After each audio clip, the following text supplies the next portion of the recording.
মজিন ভাই, আমরা জানি যে আজ ভোর 6টায় বিএনপি চেয়ারপারসন বেগম খালেদা জিয়া পৃথিবী ছেড়ে চলে গিয়েছেন।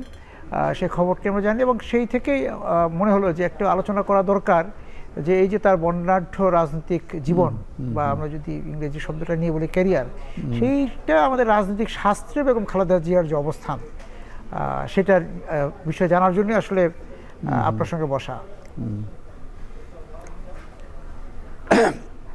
না, তার এই মৃত্যু প্রত্যাশিতই ছিল যে অনেকদিন যাবৎ তিনি অসুস্থ এবং তিনি আবার সক্রিয় হয়ে উঠবেন এরকম ভরসা ছিল না।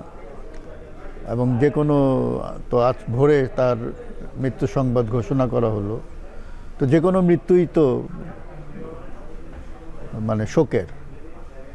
তো তিনি তো তার তো নানান পরিচয়, তো আমাদের কাছে সবচেয়ে প্রাসঙ্গিক যে মুখ্য পরিচয় সেটা হচ্ছে তিনি বিএনপির চেয়ারপারসন এবং সাবেক প্রধানমন্ত্রী। তো সেই হিসাবে বাংলাদেশের রাজনীতি এবং সমাজে তো তার একটা অবস্থান আছে। আমাদের দেশের রাজনীতির শীর্ষে যারা পৌঁছাতে পেরেছেন, যে হাতে গোনা কয়েকজন, তাদের মধ্যে তিনি অন্যতম। আমার মনে আছে যে আমি একটা ফেসবুক পোস্টে কয়েক বছর আগে, তখনও আমি সিদ্ধান্ত নেই যে খালেদা জিয়াকে নিয়ে বই লিখব, মানে ইচ্ছা আছে, বাট তখনও শুরু করি নাই কাজ। তখন আমি বলেছিলাম যে এই অঞ্চলে বাংলা ভাষীদের মধ্যে আমার কাছে সবচাইতে বেশি মানে যাদেরকে ক্যারিসমেটিক মনে হয় তাদের মধ্যে আছেন মৌলানা ভাসানী, সুভাষচন্দ্র বোস, শেখ মুজিবুর রহমান এবং খালেদা জিয়া। এই চারটার নাম আমি উল্লেখ করেছিলাম। অর্থাৎ ক্যারিশমা মানে মানুষকে আকর্ষণ করার যে একটা ক্ষমতা, সম্মোহনী শক্তি, যাকে দেখার জন্য, যার কথা শোনার জন্য মানুষ উদ্গ্রীব হয়ে থাকেন, তা আমার কাছে এই চারজনকে সেরকম মনে হয়েছিল। তারপরও তখন অনেকেই আমার এই কথাটা পছন্দ করেন নাই, কারণ তাদের পছন্দের লোকের নাম এখানে উল্লেখ নাই। তো এরকম ছিল, মানে নাম বাদ পড়েছে। আমি ওইদিকে যাবো, তার আগে একটু এই যে আপনি বললেন যে তখন আপনি সিদ্ধান্ত নেননি যে বইটি লিখবেন, বইটি লেখার সিদ্ধান্ত নিলেন এবং আপনার সঙ্গে কিন্তু বেগম খালেদা জিয়ার দেখা হয়েছে। আপনি বলছিলেন আমাকে যে 3বার দেখা হয়েছে। সেই দেখা হওয়ার মুহূর্তগুলো যদি আমাদের সঙ্গে একটু সহভাগ করেন। না, এটা 2015 সালের দিকে আমি যখন বিএনপির নিয়ে লিখছি, তখন বেশ কিছু সাক্ষাৎকার নিই এবং তখন আমার মনে হলো যে বিএনপির চেয়ারপারসন খালেদা জিয়া, তার সাক্ষাৎকার না নিলে আমার লেখাটা অপূর্ণ থেকে যাবে। তো সেভাবে আমি যোগাযোগ করি আমার পরিচিত লোকদের মাধ্যমে এবং যা হোক শেষমেশ মানে আমি সফল হই যে তার সঙ্গে আমার একটি সাক্ষাতের। তো সে সময় তার কাছে আমি যাই এবং কথা বলি এবং সেটাই সামনাসামনি তাকে আমার প্রথম দেখা, প্রথম মুখোমুখি হওয়া। হ্যাঁ, প্রথম মুখোমুখি হওয়া। একটা টেবিলের ও পাশে তিনি, এ পাশে আমি, আর কেউ ছিল না। কিছুক্ষণ কথাবার্তা হয়, কিছু সৌজন্যমূলক কথা এবং বিএনপির রাজনীতি নিয়ে কিছু কথাবার্তা হয়। আমাকে তাকে খুব কর্ডিয়াল মনে হয়েছিল। মানে তার সম্বন্ধে আমার একটা পূর্ব ধারণা ছিল তিনি খুব রাশভারী প্রকৃতির, কিন্তু বাস্তবে দেখলাম যে তা না, খুবই অমায়িক মনে হয়েছিল। তার আগে তো বিএনপি নিয়ে যে বইটি লিখেছেন, সেই বই নিয়ে কি ওনার মধ্যে কোনো প্রতিক্রিয়া, মান, অভিমান, রাগ, বিরাগ এরকম কিছু ছিল? ওরকম কিছু মনে হয়েছিল? সেরকম মনে হয় নাই, কারণ বইটি দ্বিতীয়বার যখন আমি সাক্ষাৎ করি তার সঙ্গে, তখন আমি বইয়ের একটা কপি নিয়ে যাই তার জন্যে এবং সেই বইটা তিনি দেখেন, উল্টে পাল্টে দেখেন এবং তখন একজন মন্তব্য করেন ওইখানে রুমে ঢুকে, তার এক সহকারী, যে বইটা ভালো হয়েছে, উনি আমাদের পক্ষে লিখেছে। তখন উনি মন্তব্য করেছিলেন যে আমাদের পক্ষে লেখার দরকার নাই, যা সত্য উনি সেটাই লিখবেন, সেটাই লেখা উচিত। তো এই মন্তব্যটা আমার ভালো লেগেছে, কিন্তু আমি আমাকে একটু মধ্যে বিরতিতে যেতে হবে, ফিরে শুরু জানতে চাই যে আমাদের রাজনীতিতে সহিষ্ণুতা একটা বিষয়, যে সহিষ্ণু আপনি যে কথাটা বললেন যে উনি আপনি যাই লিখেছেন সেটা উনি মেনে নিয়েছেন, বা উনি এটা নিয়ে ওনার কোনো প্রতিক্রিয়া, নেতিবাচক প্রতিক্রিয়া দেখান, উনি বলছেন যা লিখেছেন লিখেছে। তাই এই জায়গা থেকে একটু আসবো।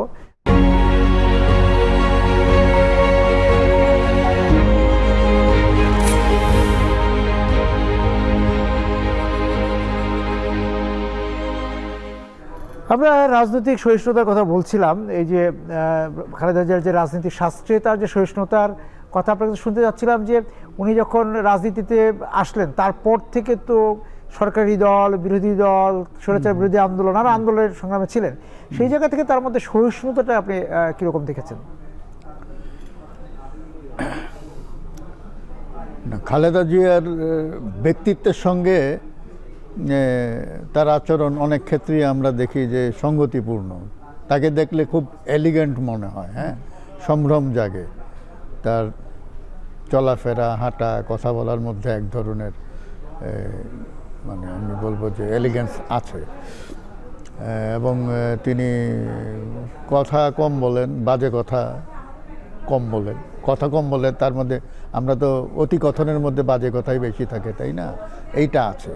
কিন্তু আমাদের দেশের রাজনীতিটা হচ্ছে খুব সংঘাতপূর্ণ, শুরু থেকে এরকম প্রতিহিংসাপরায়ণ। হ্যাঁ, এবং এখানে রাজনৈতিক প্রতিপক্ষকে প্রতিদ্বন্দ্বী মনে করা হয় না, তাদেরকে মনে করা হয় শত্রু। তো শত্রুর প্রতি যে মানুষের যে কথা বা আচরণ থাকে, এখান থেকে আমরা কেউই মুক্ত নই। তো সেখানে আমরা তুলনামূলক যদি আলোচনা করি যে খালেদা জিয়া তার সমসাময়িক অন্যান্য রাজনীতিবিদদের তুলনায় কেমন ছিলেন, ওইখানে যদি আমরা বিশ্লেষণ করি, তাহলে আমরা হয়তো দেখব যে তিনি যতটা না আক্রান্ত হয়েছেন, আক্রমণ করেছেন তার চাইতে কম।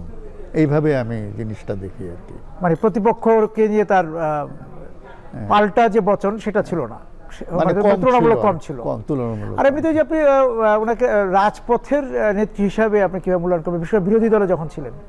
না, তিনি তো মানে রাজপথের থেকেই তিনি নেতা হন আসলে 80-র দশকে এরশাদ বিরোধী আন্দোলনে।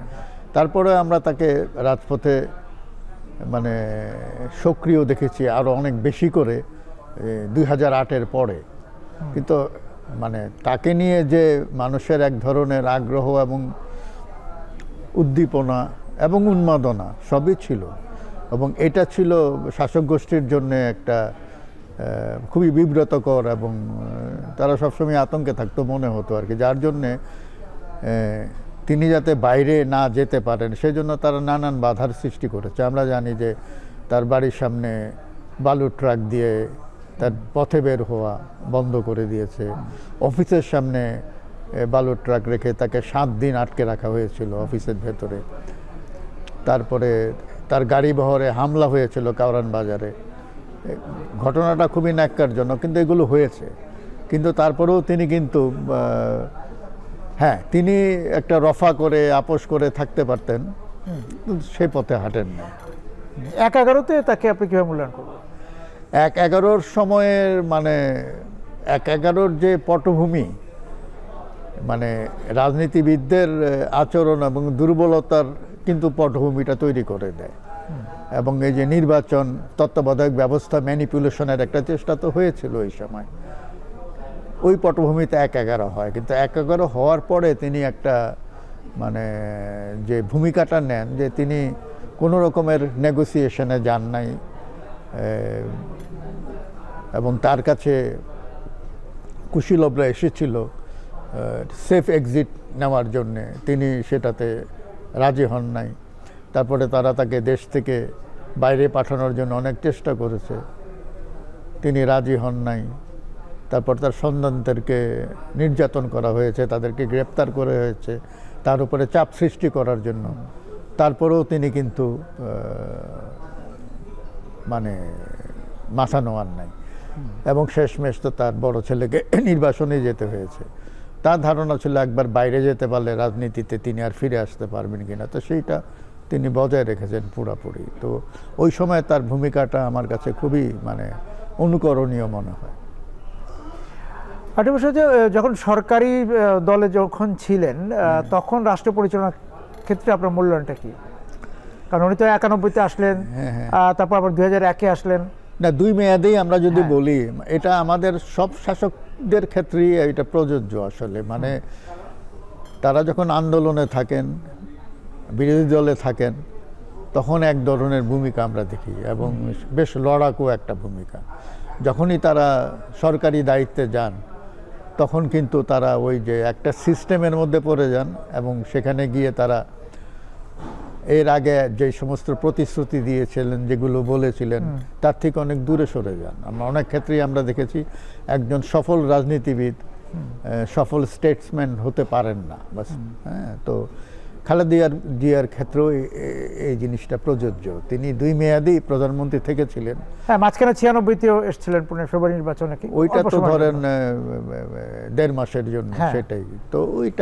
ওই নির্বাচনটা তার না করাই ভালো ছিল। মানে যে তত্ত্বাবধায়ক সরকার ব্যবস্থা, নির্দলীয় সরকার ব্যবস্থার জন্য তিনি আন্দোলন করেছেন এরশাদের বিরুদ্ধে, সেই ব্যবস্থাটি তিনি যদি সংবিধানে গ্রহণ করে নিতেন 91 সালে, তাহলে কিন্তু আর এই জিনিসটা হয় না। আমরা একটা একটা বিষয় যাই যে সবাই বলতেন যে ক্যান্টনমেন্টে ওনার মানে বসবাস ছিল, জেনারেল জিয়াউর রহমানের স্ত্রী, তারপর উনি সাবেক রাষ্ট্রপতি বা সেনাপ্রধানের স্ত্রী হিসেবে। সেই ক্ষেত্রে জনগণের সঙ্গে উনি কিভাবে সম্পর্কিত হতে পারেন দেশ মাটির সঙ্গে?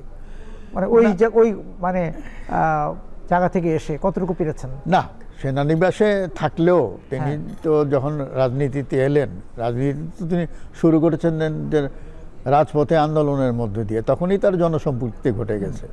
তো তিনি রাজনীতির মাঠেই ছিলেন, অফিস করতেন, সহকর্মীদের সাথে আলাপ আলোচনা করতেন। বিভিন্ন নির্বাচনের আগে আমি দেখেছি যে তিনি উল্কার মতন, মানে তার মধ্যে একটা রেকর্ড আছে, একদিনে কতগুলো জনসভায় তিনি ভাষণ দিয়েছেন। তো সুতরাং এগুলো আছে। তো থাকতেন তিনি সেনানিবাসে, কিন্তু রাজনীতিটি তো করেছেন মানুষের সঙ্গে মিশেই। মানে আপনার কাছে মনে হয় যে মাঠের সাথে তার সম্পর্কটা তৈরি হয়েছিল? হ্যাঁ। এবং তিনি মাঠে ছিলেন, তো শেষমেশ মাঠে ছিলেন, এবং তিনি আরও মাঠে থাকতেন যদি না তাকে জেলখানায় অবরুদ্ধ করা হতো। আমি একটা বিরতি নিতে হবে, বিরতি থেকে এসে একটু আপনার সাথে কথা বলতে চাই যে এই যে 2008 পরবর্তী যে তার এই যে আন্দোলনের সঙ্গে থাকা এবং তৎকালীন যে রাজনৈতিক দল বা সরকারে ছিলেন যে আওয়ামী লীগ, তার মানে সেই সময়ে যে উনি রাজনীতিটা থাকলেন, আন্দোলনের সঙ্গে ছিলেন, সেই জায়গাটা একটু আপনি মূল্যায়ন করবেন। আমি একটু বিরতিতে যাচ্ছি।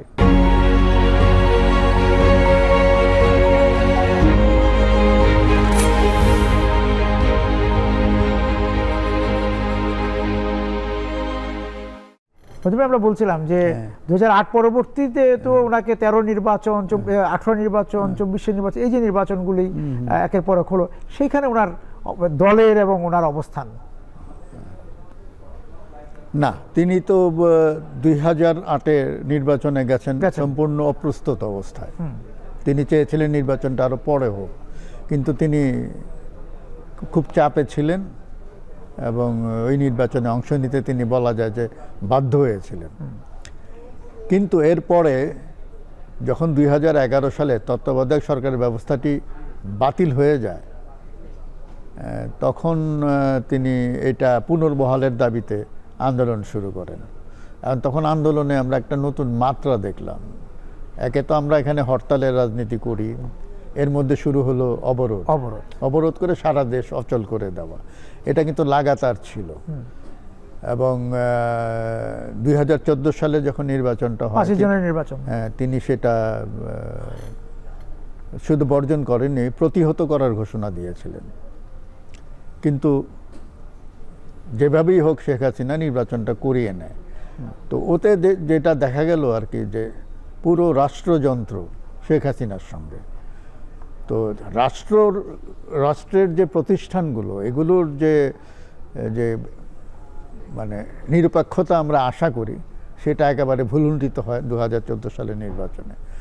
ফলে খালেদা জিয়ার যে রাজনৈতিক লড়াইটা, এটা শুধু ক্ষমতাসীন দল আওয়ামী লীগ বা শেখ হাসিনার বিরুদ্ধে ছিল না, এটা বলা যায় যে পুরো রাষ্ট্রযন্ত্রই তার প্রতিপক্ষ হয়ে দাঁড়িয়েছিল। তো সেখানে এটা খুব সহজ কাজ ছিল না, যার ফলে তিনি নির্বাচনটা বর্জন করলেও খুব একটা মানে কাজ হয় নাই, প্রতিহত করতে পারেন নাই, একতরফা নির্বাচন ভোট হয়ে গেছে। হ্যাঁ।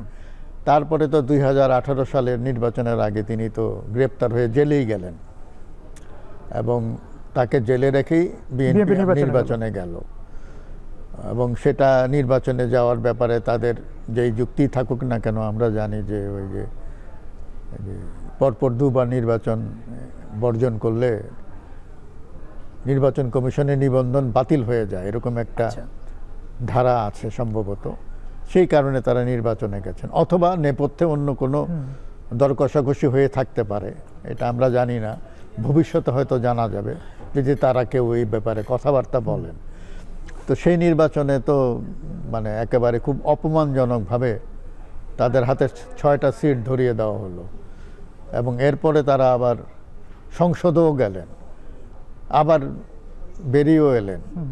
মানে এই বিষয়গুলো আমার কাছে খুব খাপছাড়া। বোঝা যায় যে খালেদা জিয়াবিহীন দলে আসলে ওই রাজনৈতিক যে সক্ষমতার পরিচয়টা ওই সময় বিএনপি দিতে পেরেছে বলে আমার মনে হয় না। তো আর 2024 নির্বাচনের কথা তো আমরা জানি, এটা তো কোনো মানে আমরা যেটা বলি আমি আর ডামি, সেই নির্বাচন হয়েছে। আওয়ামী লীগ বনাম আওয়ামী স্বতন্ত্র, তো ওটাও। এবং এরপরে আমরা ধরে নিয়েছিলাম, মানে এটা এখন যে যাই বলুক না কেন, মনে হয়েছিল যে শেখ হাসিনা আরও দীর্ঘদিন ক্ষমতায় থাকবেন, তিনি ফিজিক্যালি মেন্টালি ফিট, আর খালেদা জিয়া হয়তো কখনোই স্বাভাবিক জীবনে ফিরে আসতে পারবেন না।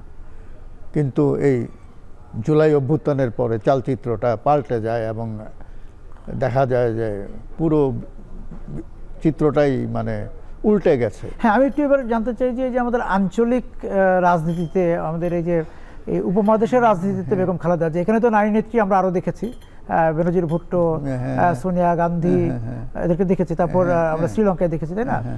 সেই জায়গায় এবং আমাদের সেই জায়গায় যদি আপনি বলেন যে খালেদা না, এই অঞ্চলের রাজনীতিবিদদের বা মানে যারা নেতৃত্ব দিয়েছেন সবার সঙ্গে যদি আমরা তুলনা করি, যে কামব্যাক, পলিটিক্যালি কামব্যাক করার দৃষ্টান্ত আরও আছে।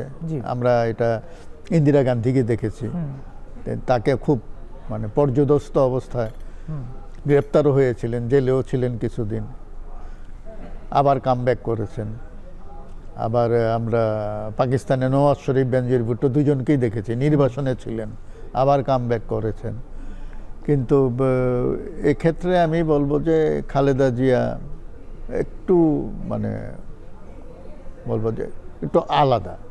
মানে তিনি রিফিউজ করেছেন নির্বাসনে যেতে, তিনি দেশেই থেকেছেন এবং অত্যাচার সহ্য করেছেন। আমার মনে আছে যে তিনি গ্রেপ্তার হওয়ার আগে একবার লন্ডনে গিয়েছিলেন, তখন তার নামে মামলা কিন্তু সচল ছিল, তিনি ফিরে নাও আসতে পারতেন, কিন্তু তিনি ফিরে এসেছিলেন এবং মামলা ফেস করেছিলেন এবং তাকে জেলে যেতে হয়েছিল। তো এই একটা মানে একটা সৎসাহস তার মধ্যে ছিল। তার ধারণা হয়েছিল যে মামলাটা, এই মামলায় তো কারাদণ্ড হওয়ার কথা না, তো তিনি নিশ্চয়ই বিস্মিত হয়েছিলেন। কিন্তু তিনি জানতেন যে তাকে এই ক্ষমতাসীনরা সহজে ছেড়ে দিবে না, জেলে ঢুকিয়েই ছাড়বে। তো এখনই যে বেগম খালেদা জিয়া চলে গেলেন, এখন বিএনপিকে আপনি কিভাবে দেখছেন, তার একটা পূর্বাভাস দিবেন কিনা আপনি? না, খালেদা জিয়ার মতন ক্যারিসমেটিক চরিত্র তো সামনে কিন্তু ভোট, হ্যাঁ, তো তার মতন ক্যারিসমেটিক নেতা তো আর নাই, বিএনপিতেও নাই, এই মুহূর্তে দেশেও নাই। তো সেই দিক দিয়ে চিন্তা করলে বোঝা, এখন কিন্তু বিএনপিকে একটা পরীক্ষা দিতে হবে আসলে। সামনে নির্বাচন, খালেদা জিয়া নাই, তিনি যতদিন ছিলেন ততদিন একটা শক্তি যোগাতেন দলকে, দলের উপরে তিনি ছায়া হিসাবে ছিলেন, নিষ্ক্রিয় হয়ে যাওয়ার পরেও। এখন তিনি নাই, এখন বিএনপিকে এই যে তারেকের নেতৃত্বে পুরো বিষয়টা সামাল দিতে হবে। এবং ভোটে তার শূন্যতা, মানে তার শারীরিক শূন্যতা, হ্যাঁ, সেটা তিনি তো সব জায়গায় যেতে পারবেন না, এমনকি ভিডিও বার্তাও দিতে পারবেন না, এমন অনেক জায়গায় আমরা দেখি। সেটা প্রভাব পড়বে কিনা যে একদম ভোটের দ্বার প্রান্তে, এইটা এখন বলা মুশকিল। কিছুটা প্রভাব তো পড়বেই, কিন্তু তারপরেও দেখা যায় মানে আমরা দেখব যে আসলে এই চ্যালেঞ্জটা বিএনপি কিভাবে নেয়, কিভাবে সামাল দেয়। এবং চারিদিকে নানান রকমের তৎপরতা আছে, উস্কানি আছে। এখন যদি বিএনপি মাথা ঠান্ডা রেখে পরিস্থিতি সামাল দিতে পারে তাইলে হয়তো তারা ভালো করতে পারে, আর যদি উস্কানির ফাঁদে পা দেয়, পাল্টা উস্কানিতে চলে যায়, তাহলে অন্যরকম হয়ে যাবে। আমি এটা বিরতিতে যাব, ফিরে এসে আবার আপনার সাথে একদম শেষ আলোচনাটা যেটা হবে যে রাজনীতি শাস্ত্রে খালেদা জিয়ার কথা আমরা বলছি, সেই জায়গায় উনি কতটা এই পরবর্তীতে যারা রাজনীতিতে আসবেন, আমরা 24 আন্দোলন দেখলাম, তাদের কাছে খালেদা জিয়ার অবস্থানটা কি থাকবে আমাদের রাজনীতি শাস্ত্রে, আপনার কথা মতো সেটা একটু শুনবো।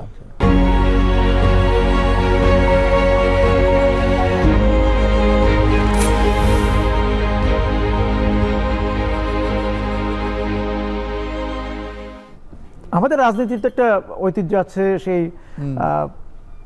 সেই জায়গা থেকে আমরা মুক্তিযুদ্ধের আগে থেকে যে প্রক্রিয়াটা বাংলাদেশের রাজনীতি, সেই জায়গাতে তো খালেদা জি একটা বড় সময় থাকলেন। সেখানে রাজনীতি শাস্ত্রের কথা যদি আমরা বলি যে আগামীতে যারা রাজনীতি করতে আসবেন, শুধু বিএনপি না, আমাদের একটা তরুণদের একটা তুর্কি দল দেখছি যে যারা 24-এর পর রাজনীতির সাথে যুক্ত হলে আগামীতে আসবেন, এবং ছাত্র রাজনীতির পৃষ্ঠপোষক উনি ছিলেন। সেই জায়গা থেকে বেগম খালেদা জিয়ার অবস্থানটা এই তরুণদের কাছে কোন জায়গায় আপনি রাখতে চান বা তারা রাখবেন বলে আপনি মনে করেন? মানুষ তো আসলে দেখে একজন রাজনীতিবিদের জীবনের পুরো অংশটা নিয়ে তারা মূল্যায়ন করে। তো শেষটা যার ভালো ভালো মানুষ সেটাই বেশি স্মরণ রাখে। অতীতে তার যতই খারাপ মানে কাজ বা দৃষ্টান্ত বা নেতিবাচক ব্যাপার স্যাপার থাকুক, শেষের দিকটা যদি ভালো হয় সেটা মানুষ স্মরণে রাখে। আবার অতীতে কারো যদি খুব মানে ইতিবাচক ভূমিকা থাকে, হ্যাঁ, প্রচণ্ড রকমের জনসমর্থন থাকে, কিন্তু পরবর্তীকালে যদি দেখা যায় যে তার স্খলন হয়েছে বা তিনি খারাপ কাজের জন্য অভিযুক্ত হয়েছেন, তখন মানুষ তার আগের ইতিবাচক দিকগুলো ভুলে যায়, খারাপ কাজটাই মনে রাখে। এই জিনিসটা আমরা দেখেছি শেখ মুজিবের ক্ষেত্রে। তিনি তো এই দেশের জনপ্রিয়তম নেতা ছিলেন এক সময়, যিনি ক্ষমতার যাওয়ার আগেই সবচেয়ে জনপ্রিয়তা অর্জন করেছিলেন, কিন্তু শাসক হিসাবে তিনি তার ভূমিকাটা জনগণের কাছে গ্রহণযোগ্য হয় নাই। তার শেষ জীবনটা তার শুভ সমাপ্তি হয়নি, হ্যাঁ হয়নি, যার জন্যে তিনি মানুষ তার আগের ভূমিকাটা স্মরণ করে না, বেশিরভাগ ক্ষেত্রেই ভুলে যায়। আমরা শেখ হাসিনা এবং খালেদা জিয়া দুইজনের মধ্যে অনেক মিল। দুজনেরই কিন্তু রাজনীতিতে আসার কথা না, একটা শূন্যতার মধ্যে তারা এসেছেন। পারিবারিক পরম্পরা আছে দুইজনের মধ্যে, এবং দুইজনেরই উত্থানটা বেশ নাটকীয় এবং রাজসিক, এবং তারা দুজনেই কিন্তু যথেষ্ট জনপ্রিয় ছিলেন। কিন্তু আমরা যদি শেখ হাসিনার মানে পরবর্তী সময়টা দেখি, তিনি একজন জনপ্রিয় নেত্রী হিসাবে আওয়ামী লীগের শীর্ষে গেছেন, ক্ষমতার শীর্ষে গেছেন, কিন্তু তার পতন হয়েছে একজন ডিক্টেটর হিসাবে, এবং তাকে সবাই এখন বলছে ফ্যাসিস্ট। তো ইতিহাসে কিন্তু তার এই যে কর্তৃত্ববাদী রাজনীতির এবং তার এই যে পরিবার কেন্দ্রিক যে গোষ্ঠীগত রাজনৈতিক চর্চা, এটাই মানুষের চোখে বেশি ধরা পড়ে। খালেদা জিয়ার ব্যাপারটা, তিনিও যখন ক্ষমতায় ছিলেন অনেক কাজ করেছেন যেগুলো মানে ভালো হয় না, আমি বলবো। তত্ত্বাবধায়ক ব্যবস্থা নিয়ে তার ভূমিকাটি প্রশ্নবিদ্ধ ছিল।